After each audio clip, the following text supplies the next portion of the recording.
Hello guys, welcome back to my channel. तो कल हम लोग बैक्टीरिया के शेप्स तक पढ़ लिए थे। आज हम एक सेल के बारे में पढ़ेंगे कि उसमें कौन कौन सा ऑर्गेनेलीज होता है, कौन कौन सा स्ट्रक्चर होता है। ठीक है, तो देखिए ये एक सेल का स्ट्रक्चर बना हुआ है। इसमें जो सबसे बाहर का लेयर होता है उसको हम लोग ग्लाइकोकैलिक्स कहते हैं। ये एक चिपचिपा स्लाइम लेयर होता है। ठीक है, फिर उसके बाद अगर प्लांट सेल है तो उसमें सेल वॉल होगा, फिर प्लाज्मा मेम्ब्रेन, साइटोप्लाज्म, प्लाज्मेट, ये पॉलीराइबोसोम, ये राइबोसोम और पॉलीराइबोसोम एक ही चीज़ है। राइबोसोम हो गया सिंगुलर और पॉलीराइबोसोम हो गया उसका प्लूरल फॉर्म। ये हो गया फिम्ब्री, ये पिलाई, ये पूरा हो गया फ्लैजिला जिसका कि ये फिलामेंट पार्ट है, ये हुक है और ये बेसल बॉडी है। ये मीजोजोम जो है वो बेसिकली प्लाज्मा मेम्ब्रेन का ही इनफोल्डिंग्स रहता है। ठीक है, फिर है ये न्यूक्लियोइड्स, म्यूजोजोम से ही वो अटैच रहता है, वो हो गया न्यूक्लियोइड। और ये इंक्लूजन बॉडी। ठीक है, अब इसमें सबसे पहला जो स्ट्रक्चर हम लोग पहले भी पढ़े थे वो था ग्लाइकोकैलिक्स का। तो ग्लाइकोकैलिक्स क्या होता है? Made up of polysaccharide sugar provide sticky characters to bacteria. Glycocalyx जो है वो पॉलीसेक्राइड शुगर यानी कि बहुत सारे कार्बोहाइड्रेट्स को मिला करके जो शुगर बनता है उसको हम लोग पॉलीसेक्राइड शुगर कहते हैं। और ये जो है बैक्टीरिया को स्टिकी कैरेक्टर देने में भी हेल्प करता है। ठीक है, ये दो तरह का होता है, एक होता है थिन एंड लूज और एक होता है थिक एंड टफ। जो थिन एंड लूज हुआ वो आप स्लाइम लेयर से समझ सकते हैं, जैसे स्लाइम्स होता है जिससे बच्चे खेलते हैं वो। और एक होता है कैप्सूल, वो सेल वॉल के ऊपर भी एक हार्ड कवरिंग रहता है, वो थिक होता है और टफ होता है, तो उसको हम लोग एज अ कैप्सूल से इंडिकेट करते हैं। ठीक है, अब देखिए फंक्शंस में क्या हो गया। ग्लाइकोकैलिक्स का हेल्प्स इन कॉलोनी फॉर्मेशन। ये जो है जैसे फॉर एग्जांपल हम लोग लेते हैं, जैसे सेल में अगर बहुत सारे ऑर्गेनेलीज जो है वो थोड़े इधर उधर बिखरे हुए हैं, ठीक है, तो हम लोग ग्लाइकोकैलिक्स की मदद से हम लोग उसको एक साथ इकट्ठा कर सकते हैं। जैसे मान के चलिए यहाँ पे कुछ छोटे किसी चीज़ के पार्टिकल्स गिर गए हैं, ठीक है, उसको हम लोग को हैंड पिक करके तो नहीं उसको कलेक्ट कर सकते, बट अगर हम लोग स्लाइम का अगर हेल्प लेंगे तो अगर हम एक बार स्लाइम से ऐसे करेंगे, मतलब उसके ऊपर चलाएंगे, तो वो पूरा जो छोटा मटेरियल है या पार्टिकल्स है वो आ जाएगा उस स्लाइम में। तो उसी तरीके से ये जो ग्लाइकोकैलिक्स है उसका जो स्लाइम लेयर है वो बेसिकली कॉलोनी फॉर्मेशन में हेल्प करता है। ठीक है, और नेक्स्ट देखिए protect bacteria inside host. Bacteria अगर किसी होस्ट के अंदर है तो उससे जो प्रोटेक्ट करने का काम करता है वो भी यही करता है। तो देखिए प्रोटेक्ट वो कैसे करेगा, बाहर में एक हार्ड लेयर बना के, थिक एंड टफ लेयर जिसको हम लोग कैप्सूल कहेंगे। तो आप लोग ऐसा समझिए कि स्लाइम लेयर जो है वो कॉलोनी फॉर्मेशन में हेल्प करेगा और बैक्टीरिया को होस्ट से प्रोटेक्ट करने का काम ये कैप्सूल करेगा। ठीक है, और सेल रिकॉग्नाइजेशन में दोनों हेल्प करेगा। सेल रिकॉग्नाइजेशन में वो ऐसे हेल्प करेगा क्योंकि देखिए अगर अलग अलग सेल है तो उनका जो ग्लाइकोकैलिक्स होगा उसका थिकनेस अलग अलग होगा और कॉम्पोजिशन अलग अलग होगा। जैसे मान के चलिए ये एक पॉलीसेक्राइड, ये एक बैक्टीरिया एक पर्टिकुलर पॉलीसेक्राइड के शुगर से बना है, तो वहीं दूसरा दूसरे से बना होगा, तीसरा तीसरे से बना होगा, इस तरीके से। ठीक है, फिर नेक्स्ट पॉइंट है glycocalyx differ in thickness and composition among bacteria. ये वही चीज़ है, इसी के बेसिस पे हम लोग सेल को रिकॉग्नाइज कर सकते हैं। हम लोग को उसके अंदर का पूरा स्टडी करने का जरूरत नहीं है, अगर हम लोग थोड़ा सा भी स्टडी करेंगे, अगर हम लोग उसके ग्लाइकोकैलिक्स को भी स्टडी कर लेंगे तो हम लोग पता कर सकते हैं कि वो कौन सा बैक्टीरिया है, क्योंकि हर एक लिविंग और हर एक बैक्टीरिया का जो ग्लाइकोकैलिक्स होता है वो अलग अलग होता है। ठीक है, अब जो देखिए नेक्स्ट है वो है सेल वॉल। सेल वॉल क्या हुआ, in all prokaryotes except mycoplasma cell wall absent. Cell wall जो है वो हर एक प्रोकैरियोट्स में पाया जाता है एक्सेप्ट माइकोप्लाज्मा में सेल वॉल नहीं होता है। ठीक है, जो सेल वॉल है वो पेप्टिडोग्लाइकन का बना होता है या फिर म्यूरिन का, जो कि नॉन सेल्यूलोजिक होता है नेचर में। ठीक है, अब पेप्टिडोग्लाइकन किससे बनता है, वो अमाइनो एसिड प्लस शुगर से बनता है। अब शुगर में भी दो तरह के शुगर होते हैं, एक नाग और एक नाम। नाग का full form N acetyl glucosamine और नाम का एन एसिटाइल म्यूरामिक एसिड। ठीक है, अब आता है सेल वॉल का फंक्शन, कि सेल वॉल का फंक्शन क्या है। तो सबसे पहले सेल वॉल जो है वो शेप और स्ट्रक्चरल सपोर्ट देता है बैक्टीरिया को अगर शेप, अगर मान चलिए बाहर में सेल वॉल नहीं है तो उसका शेप इरेगुलर हो जाएगा, अमीबॉइड हो जाएगा। बट अगर बाहर में सेल वॉल है किसी भी शेप का, अगर स्क्वायर है तो जो बैक्टीरिया का जो शेप होगा वो स्क्वायर होगा, या फिर अगर गोल है सेल वॉल तो उसका कॉकस शेप का होगा, स्फेरिकल शेप का होगा, इस तरीके से। ठीक है, और प्रिवेंट और प्रोटेक्ट बैक्टीरिया फ्रॉम बर्स्टिंग और कोलैप्सिंग। जैसे अगर मान के चलिए ये सेल है, इसके अंदर कुछ वैसा चीज़ होने वाला है जिसकी वजह से ये सेल कोलैप्स कर सकता है या ये सेल फट सकता है, तो सेल वॉल उस चीज़ को देखेगा और वो क्या करेगा, अपने आप को कुछ ऐसे चीज़ में ढालेगा जिससे कि वो थोड़ा बड़ा हो जाए और उसके बाद वो सेल जो है वो बर्स्ट ना करे। ठीक है, तो उससे वो बैक्टीरिया को प्रोटेक्ट भी किया बर्स्टिंग से या फिर कोलैप्सिंग से, ठीक है। अब जो हम लोग को नेक्स्ट पढ़ना है वो पढ़ना है प्लाज्मा मेम्ब्रेन। प्लाज्मा मेम्ब्रेन क्या हुआ, ये सिलेक्टिवली परमिएबल हुआ, ठीक है। मतलब कि देखिए इसमें ना 3 वर्ड आता है, एक सेलेक्टिवली परमिएबल, एक सिर्फ परमिएबल और एक इम्परमिएबल।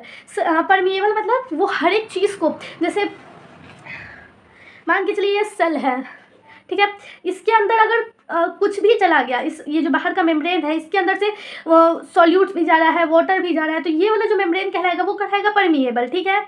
सेलेक्टिवली परमिएबल मतलब कि इसका कुछ जो आउटर मोस्ट लेयर रहता है वो कुछ इस तरीके से बना हुआ ही रहता है कि जिससे कि कुछ ही चीज़ जा पाए, या तो सॉल्यूट जाए या तो वाटर जाए, मतलब सबके सब ना चले जाए। तो वो ये जो प्लाज्मा मेम्ब्रेन गया, ये जो मेम्ब्रेन हुआ, तो ये तो सेलेक्टिवली परमिएबल हुआ, किसी किसी चीज़ को ही अंदर जाने दिया, हर एक को तो नहीं, तो इसको हम लोग सेलेक्टिवली परमिएबल कहेंगे। और एक होता है इम्परमिएबल, मतलब कि उसके अंदर कुछ भी नहीं जा सकता है, ना वाटर ना सॉल्यूट, कुछ भी नहीं, ठीक है। तो उसी तरीके से जो प्लाज्मा मेम्ब्रेन है वो सेलेक्टिवली परमिएबल है, किसी चीज़ को वो अलाउ करता है कि ठीक है आप अंदर जा सकते हैं, और किसी चीज़ को नहीं करता है। जो ये प्लाज्मा मेम्ब्रेन हुआ ये आउटर वर्ल्ड से इंट्रैक्ट करता है, ठीक है। ये जो है लिपोप्रोटीनियस होता है, प्रोटीन का बना होता है, और similar to that of eukaryotic cell, जैसा प्लाज्मा मेम्ब्रेन यूकैरियोटिक सेल में होता है उसी तरीके से ये प्रोकैरियोटिक में भी होता है, ठीक है। तो देखिए आउटर मोस्ट लेयर क्या हो गया हम लोग का, glycocalyx, middle layer cell wall, innermost layer plasma membrane. Each layer has distinct function but act together as single protective unit called as cell envelope. ये 1, ये 2, ये 3। अब देखिए जो सबसे हम लोग का बाहर का लेयर हुआ वो क्या हुआ, ग्लाइकोकैलिक्स। जो मिडिल का लेयर हुआ वो क्या हो गया, सेल वॉल। और जो इनर बोर्ड सबसे अंदर का लेयर हुआ वो हो गया प्लाज्मा मेम्ब्रेन, ठीक है। अब देखिए ये तीनों को मिला करके glycocalyx plus cell wall plus plasma membrane, इसको हम लोग क्या कहते हैं, सेल इन्वेलप, ठीक है। हर एक लेयर जो है वो सब उन तीनों का अलग अलग फंक्शन है, बट ये तीनों एक साथ ही एक्ट करते हैं एज अ प्रोटेक्टिव यूनिट, और उसको हम लोग टर्म देते हैं सेल इन्वेलप, ठीक है। और सेल इन्वेलप जो है वो केमिकली कॉम्प्लेक्स होता है नेचर में, ठीक है। और फिर जो हम लोग को नेक्स्ट पढ़ना है वो पढ़ना है साइटोप्लाज्म के बारे में। साइटोप्लाज्म क्या है, fluid matrix filling the cell. जो सेल है उसके अंदर जो मैट्रिक्स है पानी जैसा जो है उसको हम लोग साइटोप्लाज्म कहते हैं, ठीक है। अब ये बैक्टीरिया के बारे में है कि बैक्टीरिया 2 तरह का होता है, एक ग्राम पॉजिटिव और एक ग्राम निगेटिव, ठीक है। जो ये जो बेसिस होता है इन दोनों को डिवाइड करने का, ये होता है कि इसका सेल वॉल डिफरेंट होता है इन दोनों का, ग्राम पॉजिटिव का और ग्राम निगेटिव का, और कि वो कैसा रिस्पॉन्स करते हैं। अगर हम मान के लिए बैक्टीरिया का ग्रुप है, ठीक है, इसमें अगर हम लोग एक कलर डालें और ये पूरा बैक्टीरिया रंग गया, मतलब कि उसी कलर का हो गया, तो उसको हम लोग कहेंगे ग्राम पॉजिटिव। और अगर नहीं रंगा, जैसा कलर था उसका वैसे ही रह गया, तो उसको हम लोग कहेंगे ग्राम निगेटिव, ठीक है। अब जो नेक्स्ट पढ़ना है वो हम लोग को पढ़ना है न्यूक्लियोइड के बारे में, ठीक है। न्यूक्लियोइड क्या होता है, इसेंशियल। ये सबसे पहले तो इसेंशियल होता है, अगर ये नहीं है तो बैक्टीरिया रह ही नहीं पाएगा, लीव नहीं कर पाएगा। न्यूक्लियोइड जो है वो हर एक प्रोकैरियोट्स में प्रेजेंट रहता है, सिंगल, सर्कुलर और डबल स्टैंडर्ड डीएनए। देखिए डीएनए ऐसे होता है, ऐसे डबल स्टैंडर्ड। अब इसमें जो है सिंगल मतलब कि नंबर जो होता है उसका 1 होता है, और ये देखिए जो ये बनाई ना मैं, ये लीनियर डीएनए है, ये जो ह्यूमंस में पाया जाता है, और जो बैक्टीरियाज में पाया जाता है प्रोकैरियोटिक सेल में वो ऐसा होता है, 2 होता है, ऐसे ऐसे ऐसा, ठीक है। ये हो गया सर्कुलर, डबल स्टैंडर्ड और सिंगल इन नंबर, ठीक है। इसके अंदर न्यूक्लियर मेम्ब्रेन नहीं प्रेजेंट होता है, histone protein absent, single chromosome, जब 2 डीएनए स्ट्रैंड को मिलाते हैं तो उससे एक क्रोमोसोम बनता है, तो single chromosome, lie naked in cytoplasm. तो देखिए इन दोनों का मतलब एक ही हुआ, अगर बाहर में कोई मेम्ब्रेन नहीं है तो वो नेकेड ही हुआ, और या न्यूक्लियर मेम्ब्रेन नहीं है तो एक ही बात हुआ। और ये जो है मेन जीनोमिक डीएनए रहता है बैक्टीरिया में, ठीक है। अब जो नेक्स्ट पढ़ना है ये पढ़ना हम लोग को प्लाज्मिड के बारे में। प्लाज्मिड जो है ये कुछ बैक्टीरियाज में पाया जाता है, इसलिए ये नॉन इसेंशियल है। अगर वो हर एक बैक्टीरिया में पाया जाता तो वो इसेंशियल हो जाता, लेकिन ये कुछ ही बैक्टीरिया में पाया जाता है इसलिए ये नॉन इसेंशियल है। इसको हम लोग extra chromosomal DNA, non genomic DNA या आउटसाइड जीनोमिक डीएनए भी कह सकते हैं। देखिए ये न्यूक्लियोइड तो है ही मेन जीनोमिक डीएनए, बट जो प्लाज्मिड हुआ वो एक एक्स्ट्रा क्रोमोसोमल डीएनए है, मतलब कि ये रहे तो बहुत अच्छा है, अगर नहीं रहे तो भी कोई बात नहीं है, ठीक है। सर्कुलर ये भी होता है, डबल स्टैंडर्ड होता है, देखने में तो सेम इसी के जैसा लगता है न्यूक्लियोइड के जैसे, लेकिन ये एक्स्ट्रा क्रोमोसोमल होता है, ये हर एक बैक्टीरिया में नहीं पाया जाता, इसलिए ये नॉन एसेंशियल हुआ, ठीक है। Confers unique phenotypic characters to bacteria like antibiotic resistant and to fixation. ये देखिए, अगर ये प्लाज्मिड है ना, तो इसी की वजह से जो बैक्टीरिया है जो नाइट्रोजन फिक्सेशन करते हैं, वो सब प्लाज्मिड की वजह से ही नाइट्रोजन फिक्सेशन कर पाते हैं, या एंटीबायोटिक जो बनता है वो सब जो बनता है वो इसी के थ्रू बनता है। जैसे हम लोग डायबिटीज़ के लिए एक प्रोटीन बनाते हैं, इंसुलिन प्रोटीन, वो हम लोग कौन से बैक्टीरिया से बनाते हैं? ई कोलाई बैक्टीरिया से, ठीक है। तो अगर उसमें ये प्लाज्मिड नहीं रहता, एक्स्ट्रा क्रोमोसोमल डीएनए, तो हम लोग कभी भी ई कोलाई से इंसुलिन प्रोटीन नहीं बना पाते। पहले इंसुलिन प्रोटीन किससे बनता था? काउ से या फिर पिग से, पिग के डीएनए को निकाल करके और फिर उसको रेसिस्टेंट कर करके फिर हम लोग इंसुलिन प्रोटीन बनाते थे। बट ये एंटीबायोटिक रेसिस्टेंट प्रॉपर्टी की वजह से, ई कोलाई के एंटीबायोटिक रेसिस्टेंट प्रॉपर्टी की वजह से ही, क्योंकि इसमें प्लाज्मिड होता है, उसकी वजह से हम लोग इंसुलिन बनाते हैं और ये ह्यूमन यूज़ के लिए काफ़ी फायदेमंद है, ठीक है। ये प्लाज्मिड जो है वो सेल्फ रेप्लिकेटिंग, अगर ये मान लीजिए खुद रेप्लिकेट नहीं कर पाता तो हम लोग इसे इंसुलिन बना के भी कुछ नहीं करते, ये दूसरे के बॉडी में चला तो जाता, हम होस्ट में ट्रांसफर कर देते, बट वो वहाँ कुछ काम ही नहीं कर पाता, ठीक है। Helps to check bacterial transformation in foreign DNA.